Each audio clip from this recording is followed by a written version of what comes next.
বিশ্বকাপকে সামনে রেখে স্থানীয় ব্যাটসম্যানদের নিয়ে চিন্তিত বাংলাদেশ ক্রিকেট বোর্ড বিসিবির সভাপতি নাজমুল হাসান পাপন। তিনি বলেন, খেলোয়াড়দের পারফরমেন্স নিয়ে আমরা ভীষণ চিন্তিত। যাদের বিশ্বকাপে ভাবা হচ্ছে ওরা কেউ পারফর্ম করতে পারছে না। তবে তার দৃঢ় বিশ্বাস এখনো বিপিএল শেষ হয়নি, খেলোয়াড়দের কাছ থেকে ভালো কিছুই পাবেন। শুক্রবার সন্ধ্যায় সিলেট আন্তর্জাতিক ক্রিকেট স্টেডিয়ামে সিলেট সিক্সার্স ও ঢাকা ডায়নামাইটসের মধ্যকার ম্যাচ শেষে সাংবাদিকদের প্রশ্নের জবাবে এসব কথা বলেন তিনি।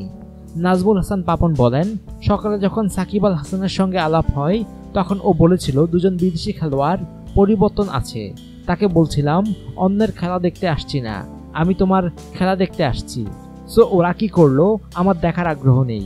তিনি আরও বলেন, সাকিব আল হাসানের খেলা দেখে ভালো লাগছে। Shakib has played brilliant innings, ও অসাধারণ খেলেছে। আজ সাকিবের ব্রিলিয়ান্ট ইনিংস ছিল। একই কথা তামিমকেও বলেছি, তামিম অবশ্য ওর ক্যালিবার অনুযায়ী খেলতে পারেনি। পাপন আরও বলেন, আমার কাছে আগ্রহের বিষয় হলো লোকাল খেলোয়াড়দের খেলা। আনফর্চুনেটলি ওই রকম ভালো কেউ খেলছিল না। রিয়াদ একদমই অফ, ওকে আমাদের দরকার।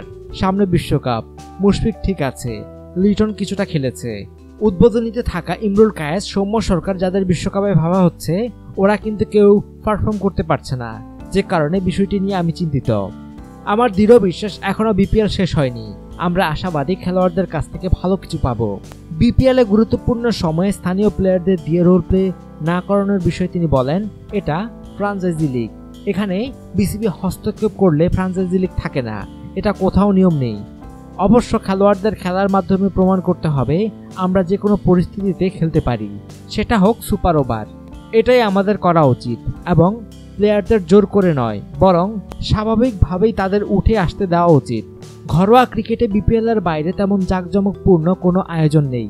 এদিকে নজর আছে কিনা এমন প্রশ্নে বিসিবির সভাপতি বলেন, বিপিএলে ন্যাশনাল টিমের বাইরে কোনো প্লেয়ার খেললে এটার কোনো মজাই থাকে না। অথচ জাতীয় দলের খেলোয়াড়রা এত ব্যস্ত যে তাদের ব্রেক দিতে পারছি না, ফলে আমরা কোনো নতুন আয়োজনের দিকে যেতে পারছি না। তাদের উপর প্রচণ্ড চাপ। বিপিএল শেষ হতে না হতেই তাদের চলে যেতে হবে নিউজিল্যান্ডে, তারপর আয়ারল্যান্ডে, এরপর বিশ্বকাপ শুরু হয়ে যাবে। যেই জিনিসটা ঠিক করেছি, একটা মাঝামাঝি জায়গায় আসতে পেরেছি। আমাদের প্রিমিয়ার ডিভিশনে যেটা হয় আমরা ওডিআই খেলছি, এর সাথে টি-20 যোগ করব। এটা একটা সময় ছিল, এটা হলে কিছু খেলোয়াড় বের করে অতিরিক্ত রাখতে পারবো। তবে সেটা এই মৌসুমে হবে না, অবশ্যই মাথায় যখন এসেছে তখন সেটা করব। বিদল ছাড়া বাকি যারা পাইপলাইনে আছে তারা থাকলে মানসিক সাপোর্ট হয়, ফলে শুধু উদ্বোধনী ব্যাটসম্যান না, আমি লোকাল সব ব্যাটসম্যানদের নিয়েই চিন্তিত। অনুগ্রহপূর্বক সংবাদটি শেয়ার করুন এবং দেশ বিদেশের সর্বশেষ খবর জানতে স্পোর্টস লাইট সাবস্ক্রাইব করে রাখুন। ধন্যবাদ।